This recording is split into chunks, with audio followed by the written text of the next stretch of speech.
ಸ್ನೇಹಿತರೆ, ಯುದ್ಧ ಅಂದರೆ ಸಾಕು ಎಲ್ಲರ ಮೈ ಕೂಡ ರೋಮಾಂಚನವಾಗುತ್ತೆ.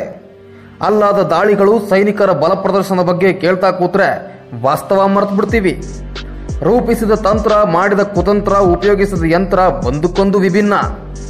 ಇವತ್ತು ಟೆಕ್ನಾಲಜಿ ಎಷ್ಟೋ ಮುಂದೆ ಬರೆದ್ರು ಕಣ್ಣು ರೆಪ್ಪೆಗಳು ಬಡಿಯುವಷ್ಟರಲ್ಲಿ ಇಡೀ ಪ್ರದೇಶವನ್ನ ಧ್ವಂಸ ಮಾಡಬಲ್ಲಂತಹ ನ್ಯೂಕ್ಲಿಯರ್ ವೆಪನ್ಸ್ಗಳಿವೆ, ಗನ್ಸ್ಗಳಿವೆ, ಮಿಸೈಲ್ ಜೆಟ್ಗಳಿವೆ.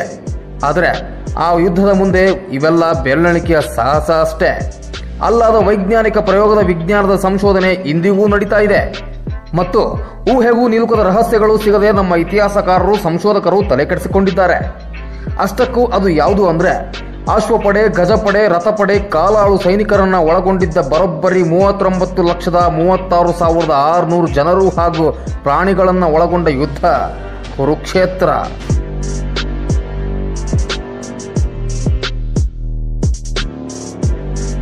ಎಸ್, ಕುರುಕ್ಷೇತ್ರ ಯುದ್ಧ ಯಾರಿಗೂ ಗೊತ್ತಿಲ್ಲ. ಪಾಂಡವರು ಹಾಗೂ ಕೌರವರ ನಡುವೆ ನಡೆದ ಯುದ್ಧ. ಅದು 18 ದಿನಗಳ ಕಾಲ ನಡೆದ ಯುದ್ಧ. ಪಾಂಡವರು ಗೆಲ್ತಾರೆ, ಕೌರವರು ಸಾಯ್ತಾರೆ. ಇದರಲ್ಲೇನ್ರಿ ಇದೆಯಾ ಅಂತೀರಾ? ನಾನು ಹೇಳೋ ವಿಷಯ ನಿಮಗೆ ಮೊದಲೇ ಗೊತ್ತಿದ್ರೆ ಕಾಮೆಂಟ್ ಬಾಕ್ಸ್ನಲ್ಲಿ ಸಂದೇಶ ಕಳಿಸಿ. ನಮ್ಮಲ್ಲಿ ಸಾಕಷ್ಟು ಜನರಿಗೆ ಗೊತ್ತಿಲ್ಲದಿರೋ ವಿಷಯ ಅಂದ್ರೆ ಕುರುಕ್ಷೇತ್ರ ಯುದ್ಧದಲ್ಲಿ ರಚಿಸಲಾದ 18 ವ್ಯೂಹಗಳು. ಅವುಗಳ ವೈಶಿಷ್ಟ್ಯ ಇಂದಿಗೂ ವಿಭಿನ್ನವಾಗಿವೆ. ಒಂದು ಸೈನ್ಯವನ್ನ ನಿರ್ದಿಷ್ಟ ರಚನೆಯಲ್ಲಿ ವ್ಯವಸ್ಥೆಗೊಳಿಸೋದೇ ಈ ವ್ಯೂಹ. ಉದ್ದೇಶ, ಅಪಾಯಗಳು, ಬೆದರಿಕೆಗಳು, ಅವಕಾಶಗಳನ್ನು ಅವಲಂಬಿಸಿ ವ್ಯೂಹವನ್ನ ರಚನೆ ಮಾಡಲಾಗ್ತಿತ್ತು.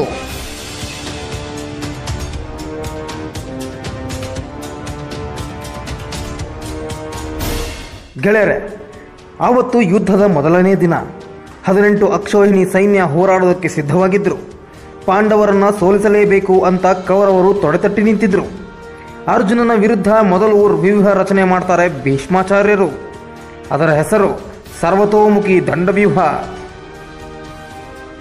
ಇದರಲ್ಲಿ 6 ಮಹಾರಥರಾದ ಭೀಷ್ಮಾಚಾರ್ಯರು, ದುರ್ಯೋಧನ, ಅಶ್ವತ್ಥಾಮ, ಬಾಲಿಕ, ಕೃಪಾಚಾರ್ಯರು, ದ್ರೋಣಾಚಾರ್ಯರು ವೃತ್ತಾಕಾರದಲ್ಲಿ ಇದ್ರೆ ಅವರ ಮುಂದೆ ದಂಡಾಕಾರದಲ್ಲಿ ಸೈನ್ಯ ಇತ್ತು. ಇನ್ನು ಇದಕ್ಕೆ ವಿರುದ್ಧವಾಗಿ ಅರ್ಜುನ ತಂತ್ರವನ್ನ ಮಾಡಿ ವಜ್ರವ್ಯೂಹವನ್ನು ರಚಿಸ್ತಾನೆ. ಮಹಾರಥರಾದ ಭೀಮ, ದೃಷ್ಟದ್ಯುಮ್ನ, ನಕುಲ, ಸಹದೇವ, ವಿರಾಟ, ಶಿಖಂಡಿ ಕೊಂಚ ಚೌಕಾಕಾರದಲ್ಲಿ ಇದ್ರೆ ಇವರ ಮುಂದೆ ಯುಧಿಷ್ಠಿರ ಸೈನ್ಯ ಇತ್ತು. ಯುದ್ಧದ 2ನೇ ದಿನ ಕೌರವರು ಗರುಡ ವ್ಯೂಹವನ್ನು ರಚನೆ ಮಾಡ್ತಾರೆ. ಭೀಷ್ಮಾಚಾರ್ಯರು ಕೊಕ್ಕಿನ ಸ್ಥಾನದಲ್ಲಿ ಇದ್ರೆ ದ್ರೋಣಾಚಾರ್ಯರು ಕೃತವರ್ಣ ಕಣ್ಣಿನ ಸ್ಥಾನದಲ್ಲಿ ಇರ್ತಾರೆ. ಕೃಪಾಚಾರ್ಯರು ಅಶ್ವತ್ಥಾಮ ತಲೆಯ ಸ್ಥಾನ, ಜಯದ್ರಥ ಹಾಗೂ ಅವನ ತ್ರಿಗರ್ತ ಸೈನ್ಯ ಕುತ್ತಿಗೆಯ ಸ್ಥಾನ, ದುರ್ಯೋಧನ, ಬಿಂದ, ಅನುವಿಂದ ದೇಹವಾದರೆ ಕೋಸಲರಾಜ ಹಾಗೂ ಬೃಹದ್ಬಾಲ ಬಾಲವಾಗಿದ್ರು. ಇದಕ್ಕೆ ವಿರುದ್ಧವಾಗಿ ಪಾಂಡವರು ಕ್ರೌಂಚ ವ್ಯೂಹವನ್ನು ರಚನೆ ಮಾಡ್ತಾರೆ. ಧ್ರುಪದ ತಲೆಯ ಭಾಗ, ಕುಂತಿ ಭೋಜ ಕಣ್ಣಿನ ಭಾಗ, ಸತ್ಯಾಕಿ ಸೈನ್ಯ ಕುತ್ತಿಗೆ ಸ್ಥಾನದಲ್ಲಿ ಇದ್ರೆ ಭೀಮ, ದೃಷ್ಟದ್ಯುಮ್ನ ರೆಕ್ಕೆಗಳಾಗಿರ್ತಾರೆ. ಸತ್ಯಾಕಿ ಹಾಗೂ ದ್ರೌಪದಿ ಮಕ್ಕಳು ರೆಕ್ಕೆಗಳ ರಕ್ಷಣೆಯಾಗಿರ್ತಾರೆ.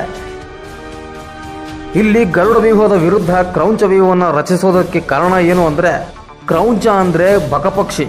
ಬಕಪಕ್ಷಿ ಹಾಗೂ ಗರುಡ ನೈಸರ್ಗಿಕವಾದ ಶತ್ರು. ಇನ್ನು 3ನೇ ದಿನ ಕೌರವರು ಮತ್ತೆ ಗರುಡ ವ್ಯೂಹವನ್ನು ರಚಿಸ್ತಾರೆ. ಪಾಂಡವರು ಅರ್ಧಚಂದ್ರ ವ್ಯೂಹವನ್ನು ರಚಿಸ್ತಾರೆ. ಬಲಗಡೆ ತುದಿಯಲ್ಲಿ ಭೀಮ, ಎಡಗಡೆ ತುದಿಯಲ್ಲಿ ಅಭಿಮನ್ಯು ಇದ್ರೆ ಮಧ್ಯದಲ್ಲಿ ಯುಧಿಷ್ಠಿರ, ಅವನ ಬಲಕ್ಕೆ ದೃಷ್ಟದ್ಯುಮ್ನ ಹಾಗೂ ನೀಲ.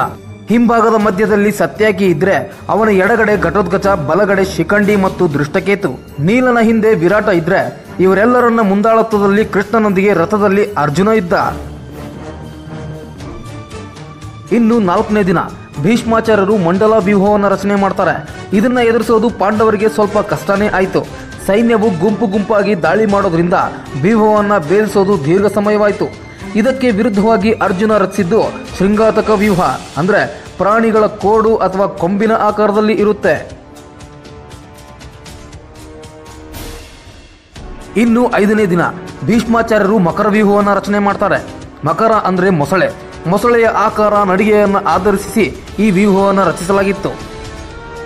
ಶಕುನಿ, ಉಲೂಕು, ಅಶ್ವತ್ಥಾಮ, ದುರ್ಯೋಧನ, ಕೃತವರ್ಮ ದೇಹದ ಎಡಭಾಗವಾದರೆ ಸುಸೇನ, ಚಿತ್ರಸೇನ ಬಲಭಾಗವಾಗಿದ್ರು.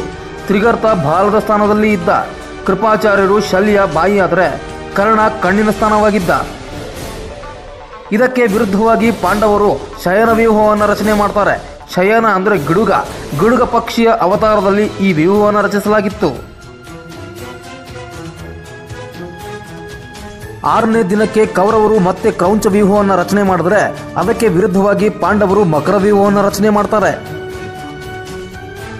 ಇನ್ನು 7ನೇ ದಿನಕ್ಕೆ ಭೀಷ್ಮಾಚಾರ್ಯರು ಮಂಡಲ ವ್ಯೂಹವನ್ನು ರಚಿಸಿದ್ರೆ ಅದಕ್ಕೆ ವಿರುದ್ಧವಾಗಿ ಅರ್ಜುನ ವಜ್ರ ವ್ಯೂಹವನ್ನು ರಚನೆ ಮಾಡ್ತಾನೆ.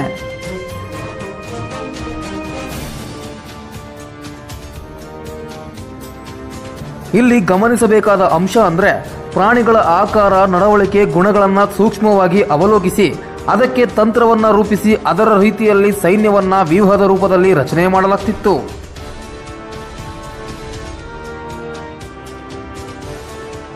ಸ್ನೇಹಿತರೆ, ಸಮಯದ ಅಭಾವದಿಂದ ಇನ್ನಷ್ಟು ಮಾಹಿತಿಯನ್ನ ಮುಂದಿನ ಭಾಗದಲ್ಲಿ ಹೇಳ್ತೀನಿ. ಅಲ್ಲಿಯವರೆಗೆ ಜೈ ಹಿಂದ್, ಜೈ ಕರ್ನಾಟಕ.